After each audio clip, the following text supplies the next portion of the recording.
Tanggal 28 Agustus tahun 1944. Di Yerusalem aku melihat Yoakim dan Ana, bersama Zaharia dan Elisabet, keluar dari sebuah rumah, yang pastilah milik sahabat atau sanak, dan mereka mengarahkan langkah mereka menuju Bait Allah untuk upacara pentahiran. Ana menggendong si bayi, yang sepenuhnya terbungkus dalam kain bedung, tidak, sepenuhnya terbungkus dalam sehelai pakaian lebar terbuat dari wul tipis, yang, meski demikian, pastilah lembut dan hangat. Mustahil menggambarkan betapa berhati-hati dan penuh kasih ia menggendong dan menjaga makhluk kecilnya. Mengangkat pinggiran kain yang lembut dan hangat itu untuk melihat apakah Maria dapat bernapas bebas, dan lalu ia menatanya kembali guna melindunginya dari udara menusuk suatu hari di musim dingin yang cerah namun dingin. Elisabet membawa beberapa bungkusan di tangan-tangannya. Yoakim menarik dengan seutas tali 2 ekor anak domba yang besar dan putih bersih, yang lebih serupa domba-domba jantan daripada anak-anak domba. Zaharia tidak membawa apa-apa, ia tampan dalam pakaian linennya, yang kelihatan di bawah mantel wul tebal berwarna putih.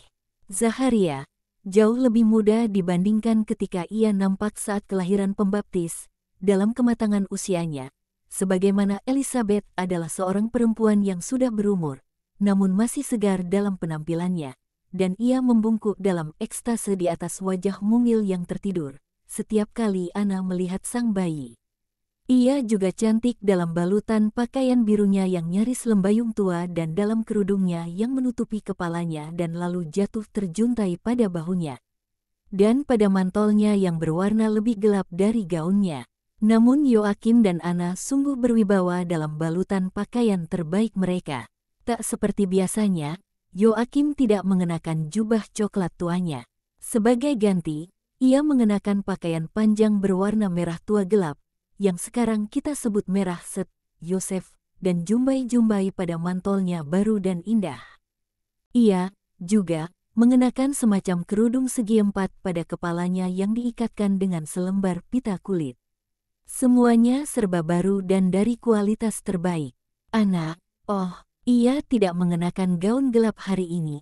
Gaunnya berwarna kuning sangat pucat, nyaris seperti warna gading tua, yang diikatkan pada pinggang, leher dan pergelangan tangannya dengan sebuah sabuk besar yang kelihatan seperti dari perak dan emas. Kepalanya tertutup sehelai kerudung damas yang sangat tipis, yang dipasangkan pada dahinya dengan sebuah plat tipis namun berharga. Ia mengenakan seuntai kalung dari benang logam mulia berpola renda sekeliling lehernya dan gelang-gelang pada kedua pergelangan tangannya. Ia bagai seorang ratu, juga karena wibawa dengan mana ia mengenakan gaunnya, dan teristimewa mantolnya, yang berwarna kuning muda dengan pinggiran pola geometris Yunani yang dengan indah disulamkan dalam warna yang senada. Engkau kelihatan persis seperti pada hari pernikahanmu. Aku masih sedikit lebih tua dari seorang gadis waktu itu, tapi aku masih ingat betapa cantik dan bahagianya engkau, kata Elisabet. Tapi sekarang aku bahkan terlebih bahagia, dan aku memutuskan untuk mengenakan gaun yang sama untuk upacara ini. Aku telah menyimpannya untuk saat ini, dan tadinya aku tak lagi berharap untuk mengenakannya untuk ini. Tuhan telah sangat mengasihimu, kata Elisabet dengan menghela napas. Dan itulah sebabnya mengapa aku memberikan kepadanya apa yang paling aku cintai. Bungaku ini, bagaimanakah kau akan dapat merenggutnya dari hatimu bila saatnya tiba? Dengan mengingat bahwa aku tidak memilikinya dan bahwa Allah memberikannya kepadaku. Aku akan selalu lebih berbahagia sekarang daripada waktu itu. Ketika aku tahu ia ada di Bait Allah, aku akan mengatakan kepada diriku sendiri, ia sedang berdoa dekat tabernakel. Ia berdoa kepada Allah Israel juga untuk mamanya, dan aku akan merasa damai. Dan aku akan merasa terlebih damai dengan mengatakan, ia sepenuhnya milik Allah. Apabila kedua orang tua yang lanjut usia namun berbahagia ini, yang menerimanya dari surga, sudah tidak lagi hidup, maka ia, yang kekal, akan tetap menjadi bapanya. Percayalah padaku, aku sepenuhnya yakin, makhluk kecil ini bukanlah milik kita.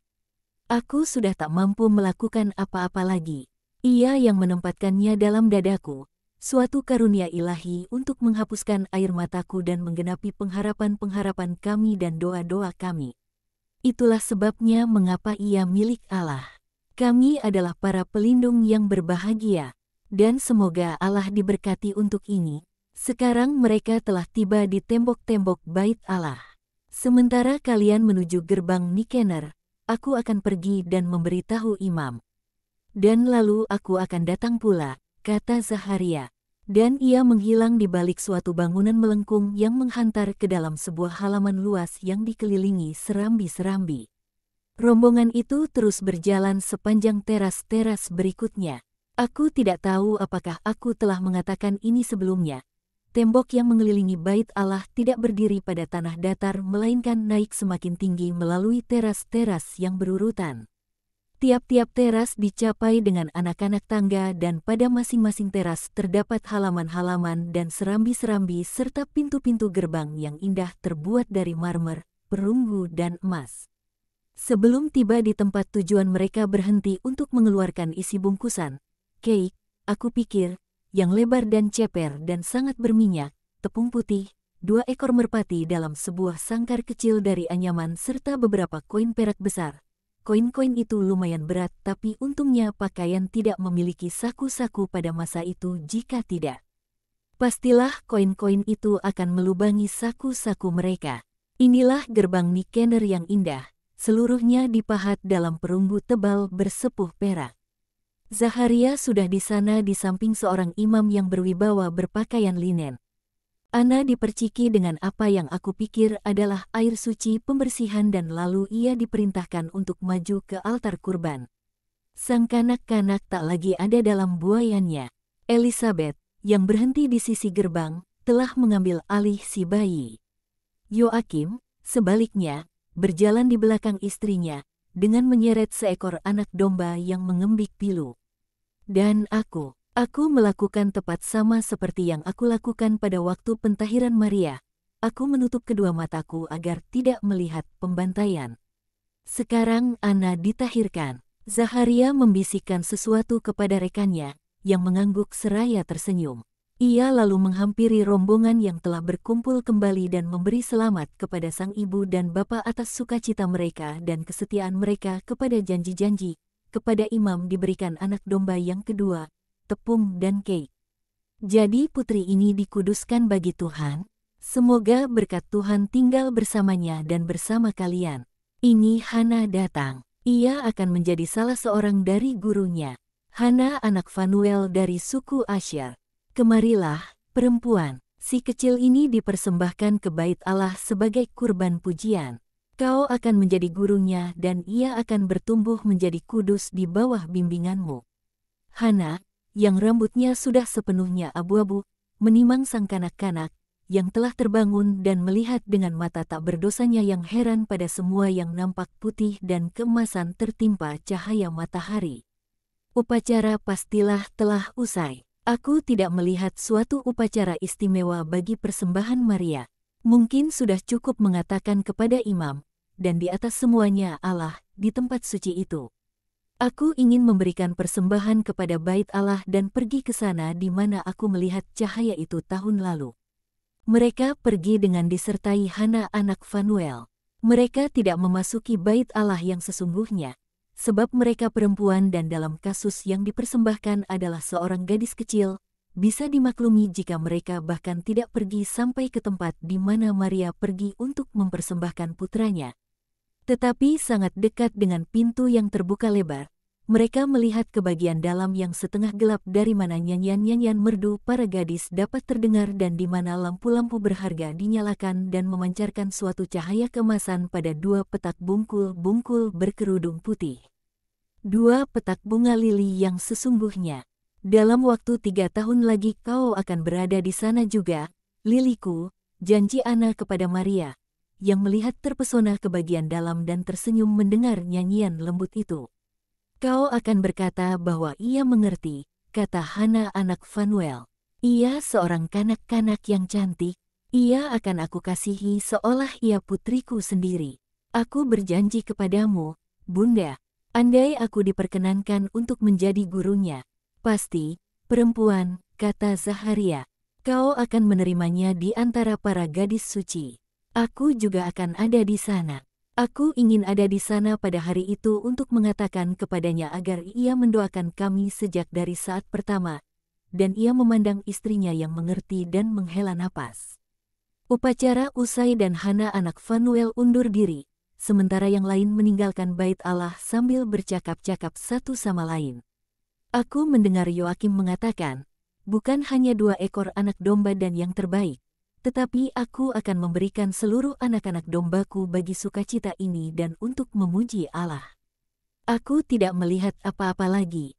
Yesus bersabda, Salomo dalam kebijaksanaannya mengatakan, barang siapa seorang kanak-kanak, biarlah ia datang kepadaku. Dan sungguh dari benteng, dari tembok-tembok kotanya, sama dengan Maria, kebijaksanaan abadi mengatakan kepada darah abadi, datanglah kepadaku, sebab rindu memilikinya.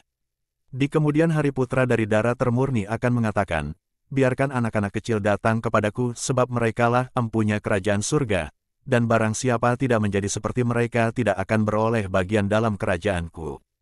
Suara-suara bersahutan satu sesudah yang lain dan sementara suara surga berseru kepada Maria kecil, datanglah kepadaku, suara manusia berbicara, dan memikirkan bundanya ketika mengatakan, datanglah kepadaku jika engkau dapat menjadi seperti anak-anak.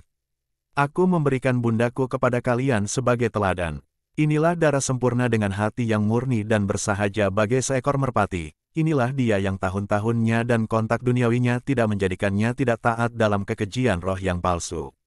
Bengkok dan rusak, sebab ia tidak menghendakinya. Datanglah kepadaku, dengan memandang Maria.